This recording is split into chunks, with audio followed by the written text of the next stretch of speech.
श्री कृष्ण गोविंद हरे मुरारी, हे नाथ नारायण वासुदेवा।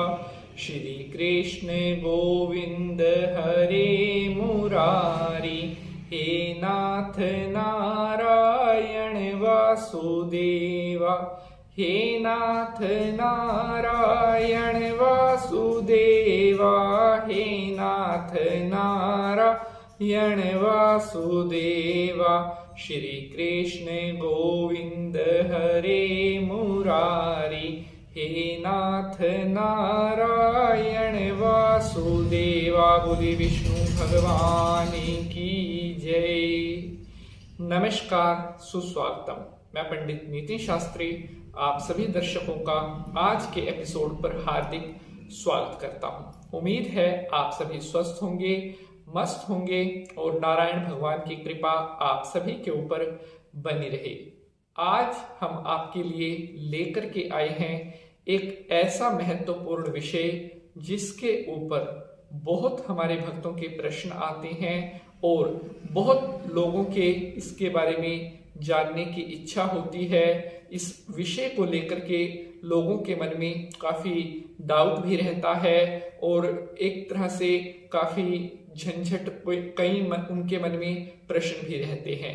लेकिन मैं आपको विश्वास दिलाता हूं कि अगर आप आज का यह एपिसोड पूरा देखती हैं तो इस विषय से जुड़े हुए आपके सभी प्रश्नों के उत्तर आज आपको मिलने वाले हैं। जी हाँ, आज का विषय है नारायण बलि। नारायण बलि क्या होती है और नारायण बलि कहाँ पर करवानी चाहिए, नारायण बलि करवाने का समय क्या होता है और नारायण बलि को करने के क्या नियम होते हैं। सारी जानकारी बिल्कुल आसान लैंग्वेज में मैं आपके साथ शेयर करूंगा। बहुत ही महत्वपूर्ण जानकारी आज मैं आपके लिए लेकर के आया हूं, तो एपिसोड आपने पूरा देखना है ताकि कोई भी इंपॉर्टेंट इंफॉर्मेशन आपसे मिस ना हो सके। जो भी भक्त पहली बार पंडित नितिन शास्त्री चैनल पर नए आए हैं, अभी चैनल को सब्सक्राइब अवश्य कर लें, क्योंकि धर्म कर्म से जुड़ी हुई सारी जानकारी आपको यहाँ पर मिलती रहती है। तो अब नारायण भगवान को प्रणाम करते हुए आज के एपिसोड को शुरू करेंगे। ओम विष्णवे नमः।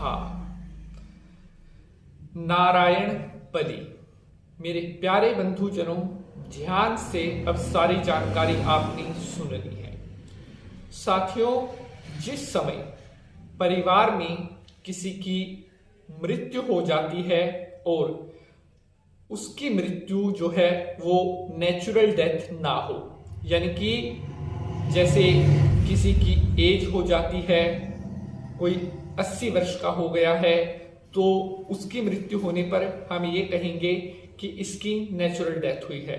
लेकिन अगर किसी की अननेचुरल तरीके से डेथ हो या जवानी में किसी की मृत्यु हो, शादी से पहले ही किसी की मृत्यु हो जाए, किसी भी तरह से अननेचुरल डेथ होने पर उस व्यक्ति की को जो संज्ञा दी जाती है वो दी जाती है अपगति की। अर्थात उसकी मृत्यु तो हो गई है लेकिन उसकी आयु पूर्ण नहीं हुई है। तो ऐसी स्थिति में घर में बनता है प्रेत दोष, यानी कि जो मरने के बाद जिसकी सदगति ना हुई हो वह भटकता है और भटकने के कारण कई बार वह घर वालों को परेशान करता है।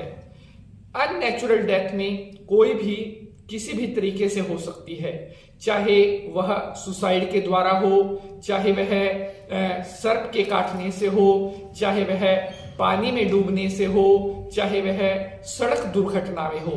किसी भी तरह से अगर व्यक्ति की मृत्यु हुई है तो वह अननेचुरल डेथ में आती है। और ऐसे जिनकी मृत्यु होती है उन लोगों के लिए नारायण बलि करवाई जाती है। किसी भी तरह से अगर अननेचुरल डेथ हुई है तो ऐसे लोगों के लिए नारायण बलि करवाना बेहद जरूरी होता है। अगर ऐसे लोगों के लिए नारायण बलि ना करवाई जाए तो ये भटकते रहते हैं और परिवार को बहुत सी ये पीड़ाएं देते हैं, परिवार को बहुत से ये कष्ट देने लगते हैं। घर की महिलाओं को भी ये कष्ट दे सकते हैं, घर के जो पुरुष हैं उनको भी ये कष्ट दे सकते हैं। इसलिए जिन लोगों की मृत्यु अननेचुरल डेथ, अननेचुरल तरीके से हुई है, या अगर कोई जवान था शादी से पहले ही उसकी मृत्यु हो गई है, उसके लिए भी नारायण बलि करवाना नितांत आवश्यक होता है। अब दूसरा प्रश्न आता है कि नारायण बलि क्या होती है, नारायण बलि के करने से किस तरह से इनकी गति होती है। तो साथियों, नारायण अर्थात विष्णु भगवान की ही पूजा, यानी कि नारायण बलि में जो पूजा की जाती है वह विष्णु भगवान को प्रसन्न करने के लिए की जाती है। उनसे प्रार्थना की जाती है कि हे विष्णु भगवान, इस जीव का, जिसका असमय निधन हुआ है, इसको यम यातना ना भोगनी पड़े, इसको भटकना ना पड़े, इसलिए इसकी आत्मिक शांति के लिए ये नारायण बलि का पाठ, नारायण बलि की पूजा हमने की है। इस पूजा को आप स्वीकार करना और जितना भी पुण्य फल हो वो इस जीव को प्राप्त हो और इसकी सदगति हो और परिवार में कभी इसकी तरफ से कोई कष्ट या संकट ना हो।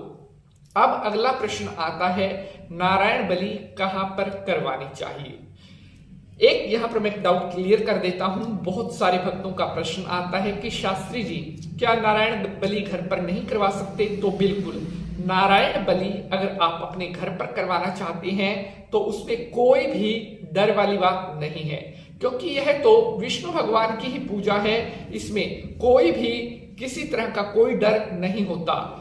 हाँ, इसके अलावा नारायण बलि की जो पूजा करवाई जाती है वो, अगर आपके घर के आसपास कोई नदी है, कोई जलकुंड है, कोई तालाब है या कोई पवित्र सरोवर बह रहा है, उसके किनारे पर नारायण बलि करने का सबसे ज्यादा पुण्य कहा गया है। जी हाँ, अगर आप किसी सरोवर के, किसी पवित्र नदी, गंगा, यमुना, सरस्वती, इनके किनारे पर अगर आप नारायण बलि करते हैं तो उस नारायण बलि का जो फल होता है वो कई गुना ज्यादा बढ़ जाता है। इसलिए पतित पावनी सरोवर, नदी के पास ही नारायण बलि करवाने को ज्यादा महत्वता दी गई है।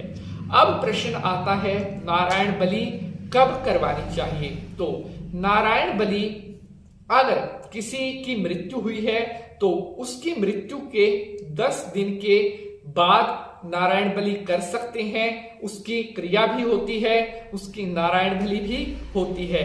और वैसे अगर आप चाहते हैं तो 1 साल के भीतर भी नारायण बलि कभी भी करवा सकते हैं। लेकिन अगर व्यक्ति की मृत्यु जब हुई है उसके तुरंत बाद अगर आप करवाते हैं तो उसका फल ज्यादा मिलता है, जल्दी ही उस व्यक्ति की गति भी हो जाती है। नारायण बलि करवाने का टाइम, नारायण बलि को जो कृष्ण पक्ष में आप त्रयोदशी तिथि को भी करवा सकते हैं, अमावस्या तिथि को भी करवा सकते हैं, और नारायण बलि करवाने का जो समय है वो आप चतुर्थी को भी करवा सकते हैं। अब बात आती है कि इसको करवाने के क्या क्या नियम होते हैं, क्या सावधानियां होती हैं।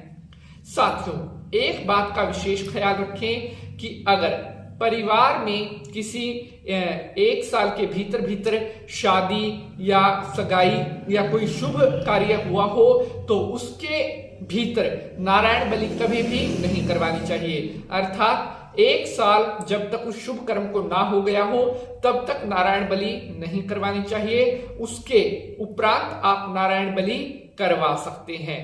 नारायण बलि पूजा में गर्भवती स्त्री को कभी भी नहीं बैठना चाहिए। नारायण बलि जो कर्म होता है उसमें पुरुष की प्रधानता होती है। घर का जो सबसे बड़ा है वही नारायण बलि करवाने का सबसे ज्यादा अधिकारी होता है। तो आशा करता हूं जानकारी पसंद आएगी। तो अगर जानकारी पसंद आई है, इस एपिसोड को लाइक और ज्यादा से ज्यादा शेयर जरूर करना है ताकि महत्वपूर्ण जानकारी अन्य भक्तों तक भी पहुंच सके। आज के लिए बस इतना ही। जय माता की।